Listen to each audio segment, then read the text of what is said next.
Corporate முதலாளிகளுக்காகவும் வெளிநாட்டு முதலாளிகளுக்காகவும் இந்திய நாட்டை அடகு வைத்துக் கொண்டிருக்கிறார்கள். ஒரே ஒரு விஷயம் மட்டும், சமீபத்தில் கார்ப்பரேட் முதலாளிகளுக்காக வங்கிக் கடனில் தள்ளுபடி செய்யப்பட்டது நம்முடைய வரிப்பணம் 16 லட்சம் கோடி ரூபாய். ஆனால் துறைசாரா தொழிலாளர்களுக்காக உரிய சட்டத்தை போட்டு அவர்களுக்கு ஒரு நிவாரணம் கொடுக்கலாம் என்று இருந்தால் வெறும் 10 லட்சம் கோடி தான் தேவை. 45 கோடி தொழிலாளர்கள் பயன்பெறுவார்கள். ஆனால் மோடி அரசு செய்ய மாட்டேங்குது. இந்த 44 சட்டம் எந்த அரசாங்கத்தின் கருணை அல்ல, உயிர் தியாகம். இன்னைக்கு நீங்க வால்பாறையில, புதுச்சேரியில, கோவை ஸ்டான்ஸ் மில்லில், சின்னியம்பாளையத்துல பல தோழர்கள் உயிரை கொடுத்து பெற்றுக் கொடுத்த சட்டங்கள். இந்த சட்டங்கள் யாரு கருணையில நமக்கு தள்ள?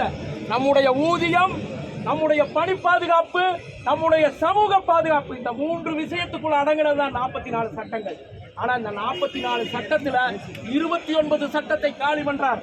பனியன் தொழிலாளிக்கு நீ போனஸ் இருக்குமான்னு சொல்ல முடியாது, வேலை நிரந்தரம் இருக்குமான்னு சொல்ல முடியாது, கிராஜுவேட்டி இருக்குமான்னு சொல்ல முடியாது, பிஎஃப் இருக்குமான்னு சொல்ல முடியாது.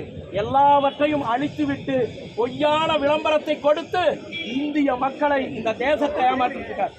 தொழிலாளிகளை மட்டும் ஏமாத்தல, விவசாயிகளுக்கு எதிராக கடந்த ஒரு வாரத்தில் பார்த்தீங்கன்னா அமெரிக்கால ட்ரம்போட ஒரு ஒப்பந்தம், ஐரோப்பிய யூனியன்ல ஒரு ஒப்பந்தம், இனி வெளிநாட்டு விவசாய பொருட்கள் இங்க வரப்போகுது.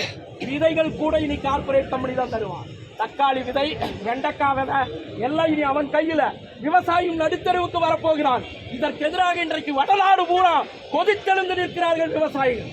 ஆகவே இன்றைக்கு நாம் நடத்துகிற போராட்டம், இந்த போராட்டம் முடியடை போவதும் இல்லை.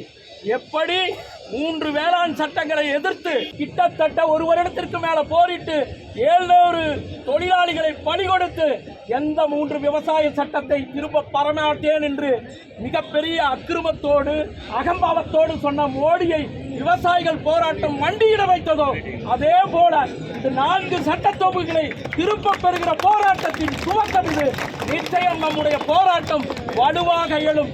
விவசாயிகளோடும் விவசாய தொழிலாளிகளோடும் தொழிற்சங்கங்கள் ஒற்றுமையாக நின்று 4 சட்ட தொகுப்புகள், 100 நாள் வேலை திட்டம், காப்பீட்டுத் துறையில் அந்நிய முதலீடு, இலை சட்டம், அணுசக்தி ஒப்பந்த சட்டம் அத்தனையும் திரும்ப பெறுகிற போராட்டத்தின் துவக்கம் இது. தொடர்ந்து முன்னேறுவோம், போராடுவோம், தொழிற்சங்க ஒற்றுமையை உயர்த்தி பிடிப்போம் என்று சொல்லி முடித்துக் கொள்கிறேன்.